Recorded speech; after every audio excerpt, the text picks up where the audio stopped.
कलकत्ते से 4 मील दूर गंगा के पूर्वी तट पर दक्षिणेश्वर में महादेवी काली का एक भव्य मंदिर के प्रांगण में पद्मासन लगाए एक युवा पुजारी। कद साधारण, रंग गेहूंश्रा, उन्नत ललाट के नीचे 2 श्रवणिमिलित लंबे काले नेत्र। स्नेह सिक्त, शांत और अपूर्व तेज से श्रालोकित इन अधना की आंखों की मन तीक्ष्ण दृष्टि मानो लोगों के बाह्य श्रौर अंतर्जगत दोनों को सहज रूप से देख रही है। अधक्षुले भारी होठों में ववेद दांतों की झलक के साथ शिशु सुलभ सरल मृदु मुस्कान, श्रमश्रुपूर्ण मुखमंडल पर एक अलौकिक आभा।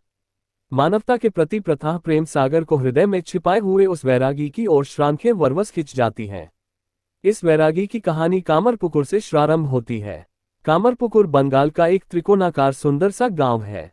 प्रकृति की रमणीय छटा वहां के खजूर के वृक्षों, सरोवरों और धान के लहलहाते खेतों में बिखरी पड़ी है। खुदीराम चट्टोपाध्याय नामक एक अत्यंत दरिद्र किंतु धर्मपरायण ब्राह्मण वहां के पुराने निवासी थे। 60 वर्ष की उम्र में एक बार विष्णु भक्त वृद्ध खुदीराम अपने पूर्वजों के पिंडदान के लिए गए। वहां वे 1 माह ठहरे। उन्होंने विष्णु गदाधर के मंदिर में स्वर्गीय पुरखों को नैवेद्य अर्पित किया। उन्हें उस दिन अपूर्व सुख मिला। उन्हें ऐसा श्राभास हुमरा कि उनका नैवेद्य पूर्वजों ने श्रद्धापूर्वक स्वीकार कर लिया और वे उन्हें आशीर्वाद दे रहे हैं। उस रात उन्होंने भगवान विष्णु को स्वप्न में देखा। मैं इस संसार को पाप से मुक्त करने के लिए बार बार जन्म लेता हूँ। इस बार तुम्हारी कुटी में जन्म लूंगा और तुम्हें अपना पिता बनाऊंगा।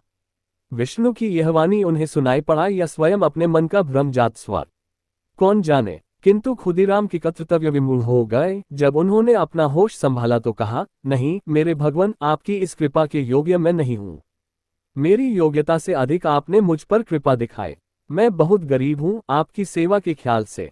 उसी रात कामरपुकुर में उनकी धर्मपत्नी चंद्रमणि मंदिर में शिव की पूजा करते हुए सहम गई। प्रस्तर मूर्ति सजीव हो गई। मूर्ति से एक प्रकाशपुंज निकला और चंद्रमणि के शरीर में प्रवेश कर गया। चंद्रमणि उस तेज को संभाल नहीं पाए, श्रौर मूर्छित होकर पृथ्वी पर गिर पड़ी। उस दिन चट्टोपाध्याय दंपति के यहाँ अचानक शंख बज उठा। वह शुभ दिन था सन 1836 को 18 फरवरी। शुभ नक्षत्र में चट्टोपाध्याय दंपति को पुत्ररत्न प्राप्त हुआ आया था। गया के अभूतपूर्व श्रनुभों की याद में खुदीराम ने पुत्र का नाम गदाधर रखा। दिन महीने में और महीने साल में लिपटते चले गए। बालक गदाधर ग्रव 5 वर्ष के हो चुके। स्वस्थ शरीर में जैसा इनका स्वरूप मनोहर था वैसा ही स्वभाव भी। मुस्कुराता चेहरा, अंग अंग में वालोचित चपलता। उम्र से श्रद्धिक तीव्र बुद्धि लोगों को आश्चर्यचकित कर देती थी। पिता ने उन्हें कामरपुकुर के स्कूल में डाल दिया। वहां उनके सरल स्वभाव ने सभी छात्रों और शिक्षकों को मुग्ध कर लिया। बड़ी आसानी से इन्होंने पढ़ना लिखना सीखा, किंतु सिर्फ गणित जैसे विषय से उन्हें प्रारंभ से ही अरुचि थी। यहाँ तक कि गणित के मूल तत्वों को भी वे सीखना नहीं चाहते थे। गदाधर का व्यक्तित्व बचपन से ही और बच्चों से मिन था। पूर्व श्रनुभों के कारण पिता खुदीराम काल के कोहरे में छिपे हुए पुत्र के महान भविष्य को देखते थे। अनेक देवी देवताओं के श्लोक, राष्ट्रीय एवं धार्मिक कहानियां एक बार सुनकर ही गदाधर को सदा के लिए याद हो जाती थीं। उन दिनों कथावाचक पुजारी गांवों में घूम घूम कर लोगों को धार्मिक एवं पौराणिक कथाएं सुनाया करते थे।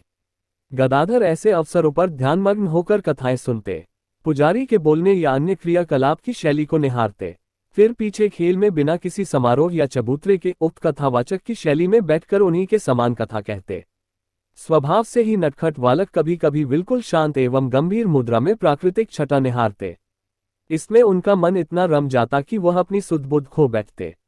बचपन में भला किसी को क्या पता था कि इस कमनीय शरीर के अंदर कितनी गहराई, कितना चेतन छिपा है। सन 1842 में जब वे 6 साल के थे तब पहली बार उनकी इस दैवी देन का श्राभास लोगों को होता। उन्हीं के शब्दों में, एक बार मैं धान के खेत की संकरी पगडंडी पर घूम रहा था। मुंह में लाई चबाते हुए मैंने आकाश की ओर अपनी आंखें उठाईं। देखा एक अत्यंत श्यामवर्ण के बादल ने संपूर्ण आकाश को क्षण भर में ढक लिया। अचानक बादलों की ओट से हिम श्वेत बगुलों की पंक्ति मेरे सर के ऊपर से उड़ते हुए न जाने कहां निकल गई। इन दोनों में इतना रंगभेद या कि उसके अनुपम सौंदर्य में मेरी आत्मा लिप्त होकर मुझसे बहुत दूर चली गई। मैंने अपनी चेतना खो दी, धोर भूमि पर गिर पड़ा, लाई बिखर गई। किसी ने मुझे गोद में उठाकर घर पहुंचाया। उस दिन असीम आनंद और भावाधिक्य के कारण मैं फूला न समाया। ये पहला अवसर था जब मैं हर्षोन्माद के बंधन में पड़ा। इस प्रकार के दैवी हर्षोन्माद की छाप से उनका जीवन निरंतर पूर्ण होता गया।